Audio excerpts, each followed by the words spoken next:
여러분, 혹시 분명 아무 일도 일어나지 않았는데 마음이 먼저 흔들리고 아직 오지도 않은 일이 자꾸만 머릿속에서 커져서 하루가 괜히 무거워지는 날. 몸은 그대로 있는데 마음만 앞서 달려가며 스스로를 지치게 만드는 순간 있으시죠? 살다 보면 그런 날들이 있습니다. 잠은 들고 싶은데 생각이 멈추지 않고 별 의미 없이 들었던 말 한마디가 오래 머릿속을 맴돌고 이미 끝난 일을 다시 떠올리며 왜 그랬을까 하는 아쉬움이 몇 시간씩 이어지는 때, 정작 현실의 문제는 크지 않은데 마음은 혼자서 여러 갈래로 달려가며 없는 짐까지 만들어 어깨에 얹어놓을 때가 있죠. 그런데 돌이켜보면 우리가 그렇게 크게 걱정했던 일들 중 정말로 현실이 된 것은 얼마나 되었을까요? 많은 분들이 이렇게 이야기합니다. 그렇게 무섭고 답답했던 일들도 결국 아무 일 없이 지나간 적이 더 많았다고요. 오히려 너무 붙잡았던 것들은 멀어지고 한번 마음을 내려놓자 자연스럽게 해결되었던 일들이 더 많았다고요. 그래서일까요? 어느 순간 우리는 이런 사실을 깨닫게 됩니다. 걱정한다고 해결되는 일은 거의 없고 내려놓을수록 오히려 더 나답게, 더 편안하게 흘러간다. 그 흐름은 억지로 만드는 것이 아니라 마음의 힘을 조금 빼는 순간에야 비로소 드러납니다. 오늘 영상에서는 걱정도, 분노도, 집착도, 관계도, 마음의 무게도 어떻게 내려놓을 수 있는지, 그리고 무심하게 산다는 것이 어떤 지혜를 의미하는지 차근히 이야기해 보려고 합니다. 여러분의 지난 삶과 자연스럽게 맞물리며 조용히 고개가 끄덕여질 만한 내용들이 이어질 거예요. 시작하기 전에 인생지혜담 구독과 좋아요는 여러분의 다음 순간을 더 편안하게 만드는데 큰 힘이 됩니다. 잠시 눌러주시고 함께 들어보시면 좋겠습니다. 첫 번째 이야기, 걱정과 불안이 만드는 마음의 무게에 대해서 이야기해 보겠습니다. 여러분, 우리가 일상에서 느끼는 무거움은 대부분 실제 사건 때문에 생기는 것이 아닙니다. 많은 심리 전문가들은 마음이 불안해질 때 현실보다 예상된 생각이 훨씬 큰 부담을 만든다고 설명합니다. 특히 나이가 들수록 경험이 많아져서 신중함은 깊어지는데 그 신중함이 때때로 마음의 속도를 지나치게 빠르게 만들기도 합니다. 아직 일어나지 않은 상황까지 미리 상상하고 대비하려고 하다 보니 마음이 필요 이상으로 앞서 달리게 되는 것이죠. 심리학에서는 이런 현상을 미래 예측 불안이라고 부릅니다. 머릿속에서 상황을 여러 번 시뮬레이션하는 과정에서 실제보다 훨씬 큰 위험으로 느끼는 경향이 있다고 설명합니다. 마음은 언제나 가장 나쁜 장면을 먼저 떠올리는 습관이 있는데 이는 본능적으로 위험을 피하려는 생존 방식 때문입니다. 하지만 이 과정이 반복되면 현실과 상관없이 스스로 만든 그림자가 마음속에서 자라나게 됩니다. 재미있는 연구 결과가 있습니다. 장기간 조사에서 사람들이 걱정했던 일들 중 실제로 일어난 사건은 전체의 10에서 20% 정도였고 나머지는 대부분 마음 안에서 만들어진 불안에 불과했습니다. 다시 말해 우리가 혹시나 하고 두려워했던 일들은 실제로는 일어나지 않는 경우가 훨씬 많았다는 의미입니다. 돌아보면 여러분도 비슷한 경험이 있으실 겁니다. 당시에는 너무 두려워 밤잠을 설쳤던 일이 시간이 지나고 나니 별일 아니었던 적이 얼마나 많았나요? 불안이 더 커지는 것은 보통 밤입니다. 조용한 시간일수록 마음은 멈추지 않고 불안을 되새기며 불안은 실제보다 더 크게 부풀어 오릅니다. 심리학에서는 이를 사고 반추라고 합니다. 한번 떠오른 생각을 계속 반복하는 과정에서 걱정은 증폭되고 결국 앞으로 일어날 수많은 가능성들까지 모두 짐처럼 느껴지게 되는 것이죠. 그렇다면 해결책은 무엇일까요? 전문가들은 걱정을 억누르려고 할수록 오히려 더 강해진다고 말합니다.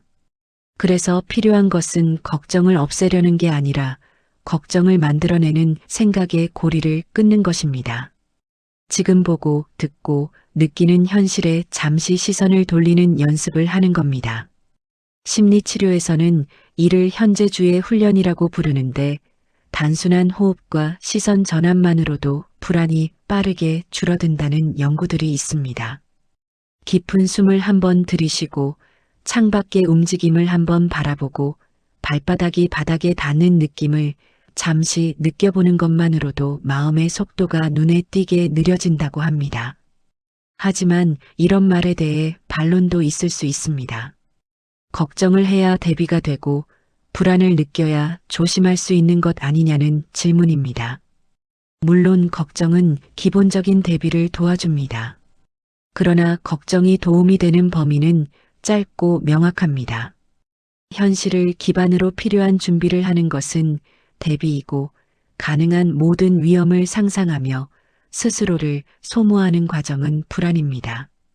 대비는 삶을 단단하게 만들지만 불안은 오히려 판단을 흐리고 몸과 마음을 동시에 지치게 합니다.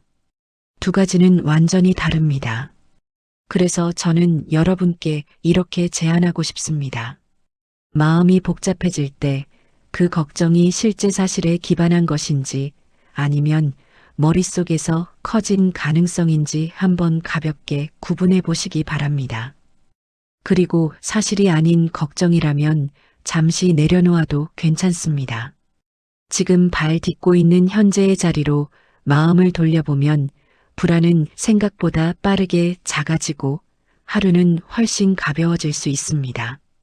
다음은 두 번째 이야기, 분노를 다루는 지혜에 대해서 이야기해 보겠습니다. 우리가 살아가며 만나는 여러 감정 중에서 가장 다루기 어려운 감정이 바로 분노입니다. 누군가의 말 한마디가 괜히 날카롭게 느껴지고 별 뜻 없는 행동이 유난히 거슬리고 내가 평소 같지 않은 반응을 하고 나서 하루 종일 후회가 남는 경우도 많죠.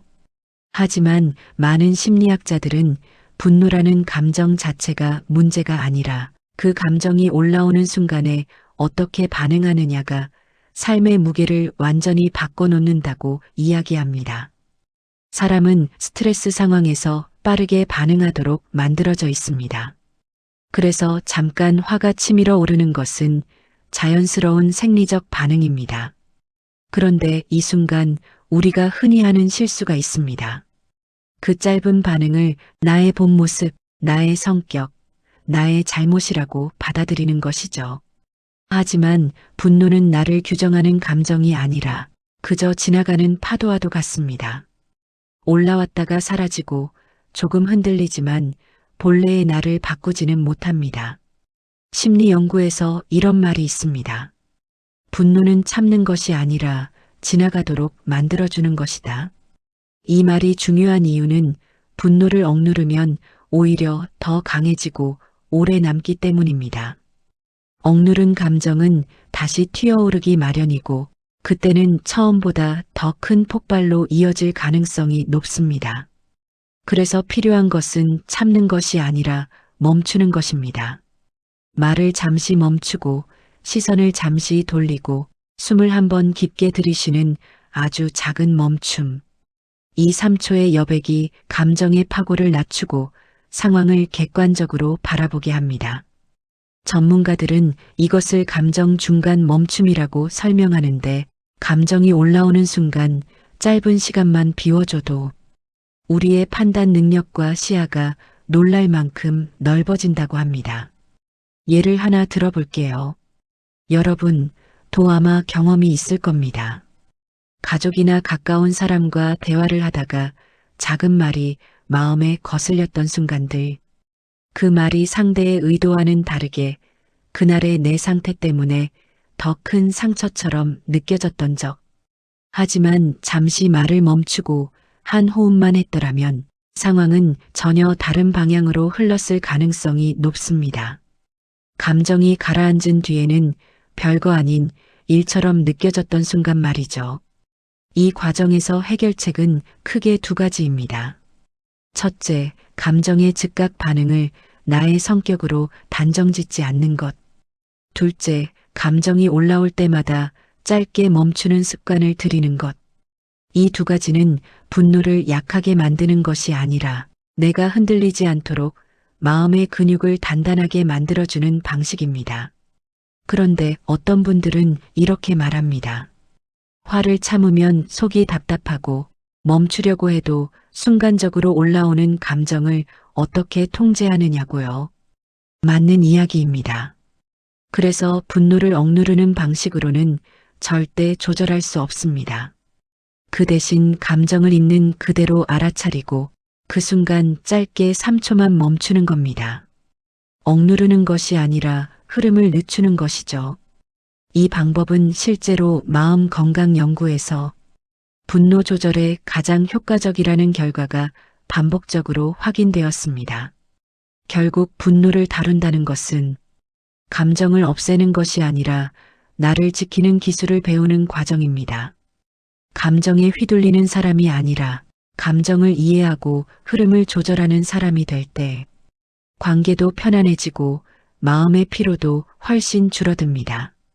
다음은 세 번째 이야기, 집착을 내려놓는 지혜에 대해서 이야기해 보겠습니다. 집착이라는 감정은 보통 자신을 지키기 위한 본능에서 시작됩니다. 중요하다고 느낀 대상일수록 더 오래 붙들고 있어야 안전하다고 생각하기 때문입니다.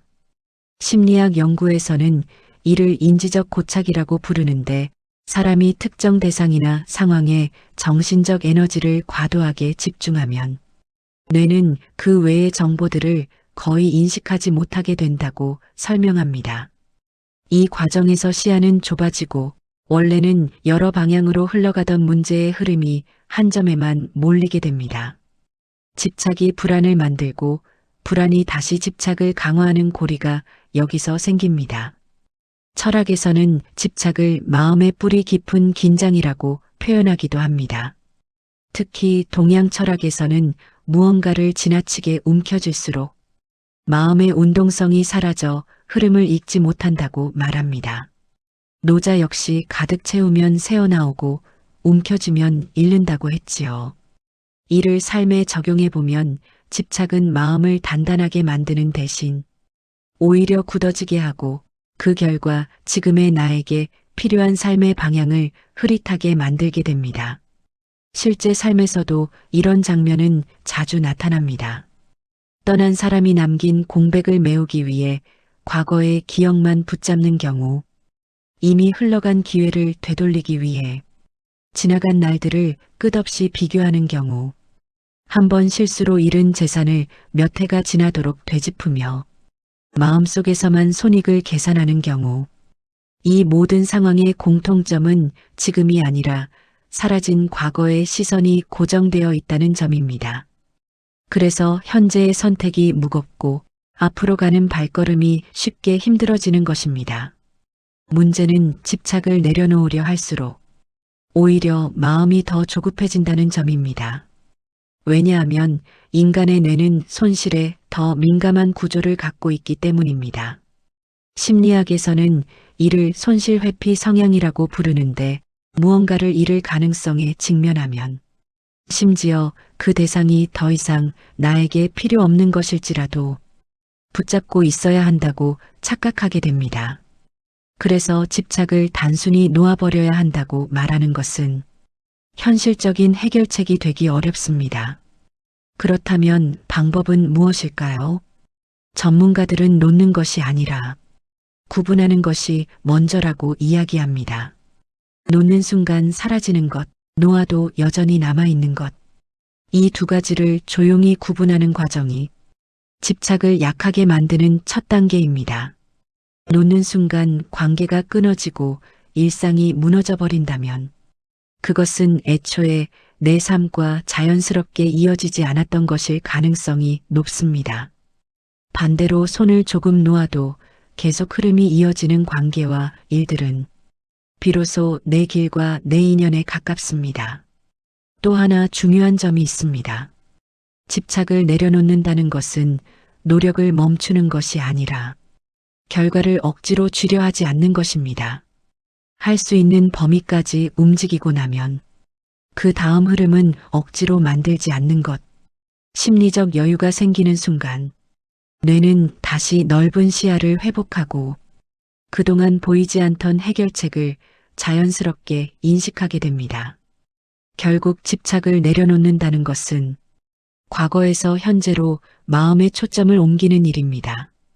지나간 것을 붙잡던 손을 살짝 풀어주는 그 작은 움직임만으로도 삶은 새로운 길을 조용히 드러냅니다.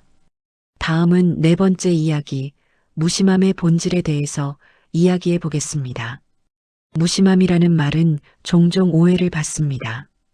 차갑게 보일까 걱정되어 쉽게 입에 올리지 못하고 마치 아무 감정도 없이 사는 방식처럼 느껴지기도 합니다. 하지만 심리학적 개념으로 접근해 보면 무심함은 감정을 없애는 기술이 아니라 감정을 제대로 다루기 위한 마음의 중립점을 만드는 과정입니다. 심리학에서는 특정 상황에 과도하게 반응할 때 뇌의 편도체가 급격히 활성화되면서 판단 능력이 떨어진다고 설명합니다. 이때 마음이 흔들리지 않도록 잡아주는 힘을 정서적 거리두기라고 부르는데 무심함의 핵심은 바로 이 능력과 맞닿아 있습니다. 즉, 감정을 억제하는 것이 아니라 상황과 나 사이에 적절한 간격을 만들어 현실을 더 정확하게 바라보는 힘입니다. 철학에서는 조금 다른 언어로 이를 표현합니다. 노자는 마음이 지나치게 움직일수록 사물을 왜곡해서 본다고 했고, 오히려 여백을 두었을 때 사물의 본질이 선명해진다고 말했습니다. 마음이 고요해지면 세계가 더 분명해지고 억지로 만들지 않을 때 자연의 흐름이 스스로 모습을 드러낸다는 뜻입니다. 여기서 무심함은 냉정함과 정반대의 자리입니다. 차갑게 멀어지는 것이 아니라 마음의 흔들림을 줄여 더 따뜻하게 세상을 바라보는 태도입니다. 삶에서 이런 순간은 자주 찾아옵니다. 급하게 결정을 내릴수록 후회가 남았던 경험, 즉각 반응했다가 관계가 소원해졌던 장면들, 반대로 예상치 못했던 여유가 생긴 날에는 같은 문제도 크게 다가오지 않았던 경험. 이 차이를 만드는 것은 상황이 아니라 마음을 바라보는 거리입니다. 무심함은 그 거리를 일정하게 유지하는 기술입니다. 그렇다면 우리는 어떻게 이 무심함을 기를 수 있을까요? 심리 전문가들은 감정이 올라오는 순간 간단한 내적 관찰을 시도해 보라고 조언합니다. 마음이 흔들리는 느낌을 알아차리되 그 흔들림을 즉시 행동으로 옮기지 않는 것. 이 몇 초의 여백이 감정의 세기를 낮추고 현실과 감정의 경계를 다시 선명하게 만들어줍니다. 여기서 흔히 등장하는 반론이 있습니다. 무심하면 인간관계가 소홀해지지 않겠느냐, 상대에게 차갑게 보이진 않겠느냐는 걱정입니다. 그런데 연구들은 오히려 반대의 결과를 보여줍니다. 감정적으로 즉각 반응하지 않는 사람일수록 관계에서 더 안정적이고 따뜻한 태도를 유지하는 경향이 높다는 것입니다.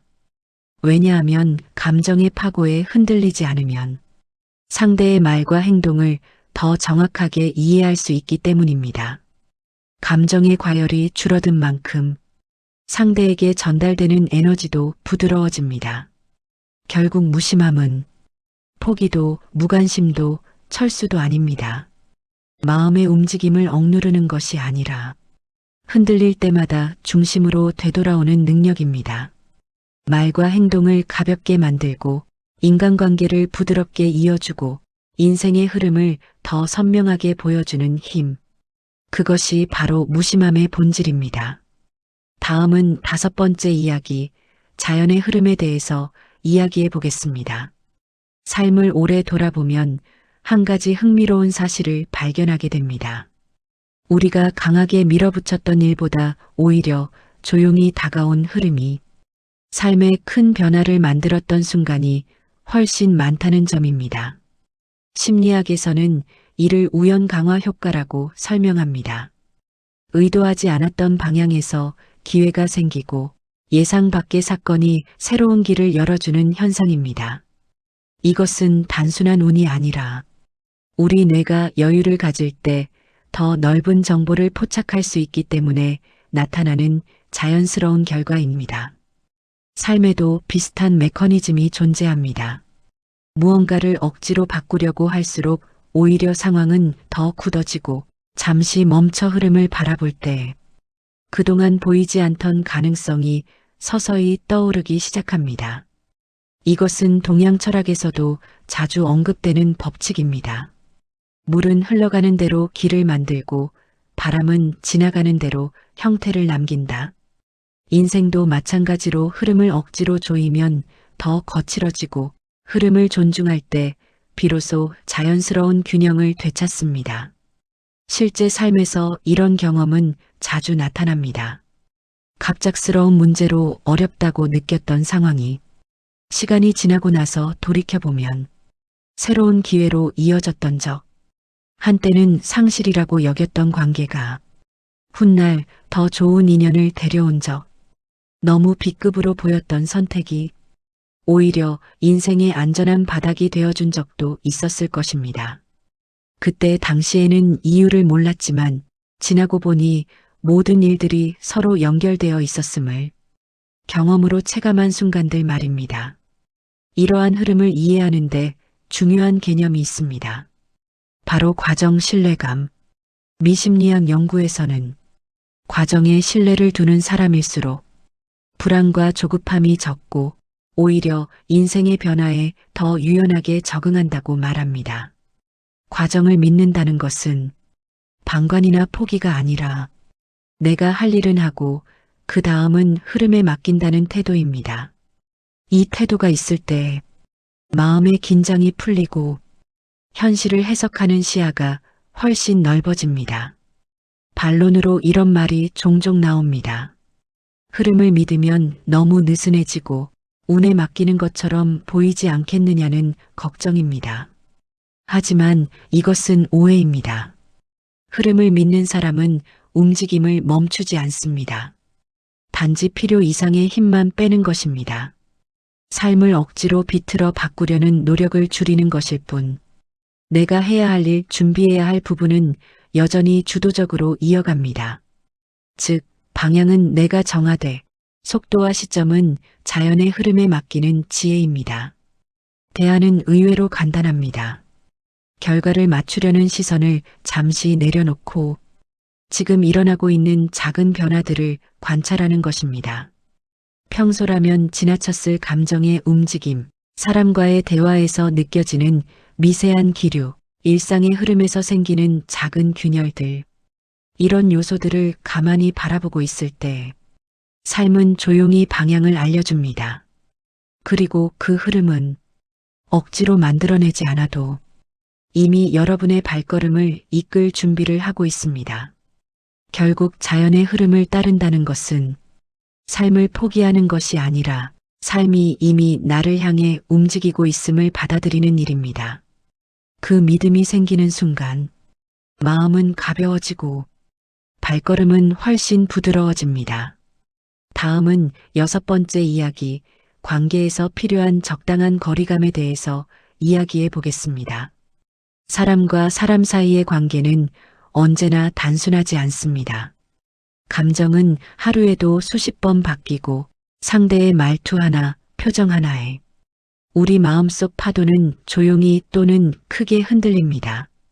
흥미로운 점은 우리가 관계에서 겪는 대부분의 어려움이 상대 때문이 아니라 내가 관계를 바라보는 거리에서 비롯된다는 사실입니다. 심리학에서는 이를 관계적 거리 조절이라고 부르며 이 조절 능력이 높을수록 마음의 피로가 줄고 관계가 오래 안정된다고 이야기합니다. 너무 가깝게 다가가면 작은 말에도 쉽게 상처를 받고 조금만 어긋나도 관계 전체가 흔들리는 것처럼 느껴집니다. 반대로 마음을 너무 멀리 두면 표면적인 대화만 남고 정작 중요한 진심은 전달되지 않습니다. 이 두 가지는 얼핏 반대처럼 보이지만 결국 같은 문제에서 출발합니다. 나의 감정이 상대의 모든 행동을 과도하게 해석해버리는 상태. 이때 사람의 사고 체계에서는 과잉 해석 편향이 강해지는데 상대의 말 한마디에 여러 의미를 붙여 스스로 상처를 만들어내는 현상입니다. 이런 패턴은 관계 속에서 반복적으로 나타납니다. 상대의 목소리가 조금만 단호해져도 나에게 화가 났다고 해석하거나 우연히 늦은 답장을 관계가 멀어졌다는 신호라고 오해하는 경우들, 관계의 본질과는 무관한 작은 정보들에 마음이 과도하게 흔들릴 때 나타나는 전형적인 모습입니다. 그런데 이때 필요한 것이 바로 무심함과 거리 유지입니다. 무심함은 상대에게 무관심해지라는 뜻이 아니라 감정이 곧장 튀어오르는 것을 잠시 멈추고 상황을 있는 그대로 바라보는 태도입니다. 관계를 건강하게 유지하는 사람들은 이 거리를 본능적으로 조절하는 능력이 있습니다. 상대의 기분이 좋아 보이지 않아도 즉시 내 탓으로 돌리지 않고 상대의 행동을 과도하게 의미 부여하지 않으며 말투 하나에 감정 전체를 판단하지 않습니다. 이런 태도가 가능한 이유는 상대보다 먼저 자신의 감정 흐름을 안정시키기 때문입니다. 감정이 안정되면 해석도 부드러워지고 상대의 말과 행동이 더 객관적으로 보이게 됩니다. 하지만 흔히 이런 질문이 나옵니다. 거리를 두면 정이 식는 것 아닌가? 상대가 차갑게 느끼지 않겠느냐는 의문입니다. 그런데 연구들은 정반대의 결과를 보여줍니다. 감정이 즉각적으로 흔들리지 않는 사람일수록 관계에서 더 따뜻하고 신뢰받는 태도를 보인다고 합니다. 왜냐하면 흔들리지 않는 마음이 상대에게 안전한 분위기를 제공하기 때문입니다. 상대는 이런 태도에서 부담을 느끼지 않고 자연스럽게 마음을 편안하게 열 수 있습니다. 해결책은 이렇습니다. 상대의 모든 행동을 곧장 해석하려 하지 말고 한 걸음 떨어져 바라보는 시도를 해보는 것입니다. 말투에 변화가 있었다면 그날 상대의 상황, 몸 상태, 감정 상태 등 다른 가능성을 먼저 떠올려 보는 것. 나를 향한 메시지가 아닐 수도 있다는 여유를 갖는 순간 마음은 켜켜이 쌓여있던 불필요한 반응에서 벗어나게 됩니다. 결국 관계의 거리란 가까이 다가가되 휘둘리지 않고 너무 멀어지지 않되 내 감정을 잃지 않는 적당한 공간을 유지하는 능력입니다. 이 거리감이 있을 때 오해는 줄어들고 대화는 부드러워지고 관계는 더 오래, 더 건강하게 이어질 수 있습니다. 다음은 7번째 이야기, 노자의 철학이 말하는 덜어내는 삶에 대해서 이야기해 보겠습니다. 노자의 사유는 늘 단순하지만 그 단순함 속에 깊이가 있습니다. 그는 인간이 삶에서 겪는 대부분의 혼란이 너무 많이 쥐고 있기 때문에 발생한다고 보았습니다. 생각을 너무 쥐고, 감정을 너무 쥐고, 사람을 너무 붙잡고, 심지어는 이미 끝난 과거까지 손에서 놓지 못하는 상태 말입니다. 이때 마음은 가득 차 보이지만 실상은 조금도 움직일 수 없을 만큼 막혀 있는 상태에 가깝습니다. 현대 심리학에서도 비슷한 설명이 등장합니다. 너무 많은 정보를 한꺼번에 붙들고 있을 때 뇌는 중요한 것과 중요하지 않은 것을 구분하는 능력을 잃게 되고 이를 인지적 과부하라고 부릅니다. 과부하 상태에서는 선택이 어려워지고 감정은 예민해지고 사소한 자극도 크게 느껴져 일상의 평온함이 무너집니다. 즉, 쌓이는 것이 많아질수록 마음의 시야는 더 좁아지고 어두워지는 것입니다. 삶에서 이러한 순간들은 흔합니다.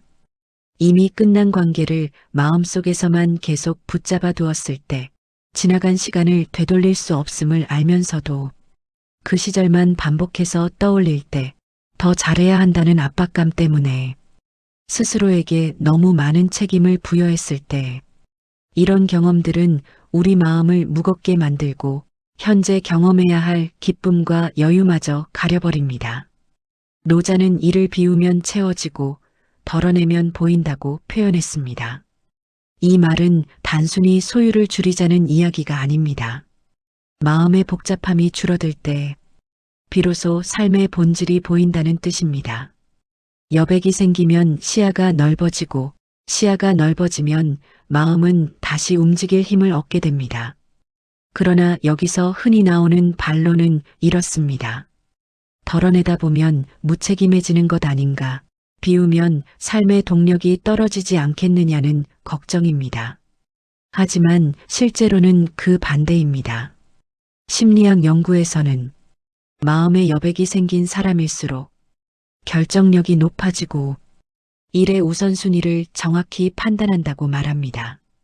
불필요한 것들이 빠져나간 만큼 정작 중요한 것들이 선명하게 보이는 것이죠. 마음이 복잡할수록 행동이 흐려지고 마음이 단순할수록 행동은 곱고 단단해집니다. 그렇다면 덜어낸다는 것은 구체적으로 어떤 행동일까요? 첫째, 필요 이상의 해석을 줄이는 것입니다. 사람의 말투, 행동, 표정에 불필요한 의미를 붙이지 않는 것. 둘째, 지나간 일에 대해 반복해서 마음속 재판을 열지 않는 것. 셋째, 지금의 나에게 도움되지 않는 관계 혹은 감정적 부담만 남긴 인연을 조심스럽게 손에서 놓아주는 것. 넷째, 하루의 일정 중 나에게 남겨진 최소한의 여백을 확보하는 것입니다. 이 여백이 마음의 중심을 다시 잡아주고 불필요한 감정적 소모를 줄여줍니다. 결국 노자가 말한 비움은 단순한 철학적 개념이 아니라 심리적 안정과 명료함으로 이어지는 실제적인 삶의 기술입니다. 쥐고 있는 것이 많을수록 마음은 흔들리고 복잡해지며 덜어낼수록 마음은 명확하고 담백해집니다. 그 단순함 속에서 우리는 더 잘 보고 더 잘 느끼고 더 잘 선택하게 됩니다. 지금까지 우리는 걱정, 분노, 집착, 무심함, 흐름, 관계의 거리, 그리고 덜어내는 삶까지 7가지 이야기를 살펴보았습니다. 하나하나의 내용은 서로 다른 주제처럼 보이지만 결국 모두 한 지점을 향해 흐르고 있었습니다. 마음이 복잡해질수록 삶은 무거워지고 마음이 단순해질수록 길은 자연스럽게 드러난다는 사실입니다. 걱정은 미래를 앞서가며 마음을 불안하게 만들었고 분노는 순간의 반응이 나를 흔들어 놓았습니다. 집착은 과거에 시선을 묶어 현재를 놓치게 했고 무심함을 이해하는 과정에서는 감정과 현실 사이에 필요한 여백의 중요함을 확인했습니다. 삶의 흐름을 믿는 태도는 억지로 바꾸려 할 때 보이지 않던 길을 보여주었고 관계의 거리는 너무 가까워도 너무 멀어도 균형이 깨진다는 사실을 일깨워 주었습니다. 그리고 마지막으로 노자의 철학은 덜어낼 때 비로소 선명해지는 삶의 이치를 우리에게 남겼습니다. 이 모든 내용은 결국 한 가지 지혜로 모아집니다. 마음을 필요 이상으로 꽉 쥐지 않을 것. 내가 할 수 있는 만큼만 하면 되고 그 다음의 흐름은 억지로 잡으려 하지 않아도 된다는 메시지입니다. 마음을 조금만 비우면 보이지 않던 길이 조용히 나타나고 내려놓은 만큼 삶은 더 부드러운 얼굴을 보여줍니다. 여러분, 오늘의 이야기가 마음의 작은 여백 하나를 만들어 주었기를 바랍니다. 이 여백이 내일을 더 가볍게 만들고 앞으로의 시간을 더 부드럽게 감싸줄 거예요. 영상이 도움이 되셨다면 구독과 좋아요, 그리고 여러분의 경험과 생각을 댓글로 나눠주시길 바랍니다. 그 마음들이 다음 이야기를 만들어가는 큰 힘이 됩니다. 감사합니다.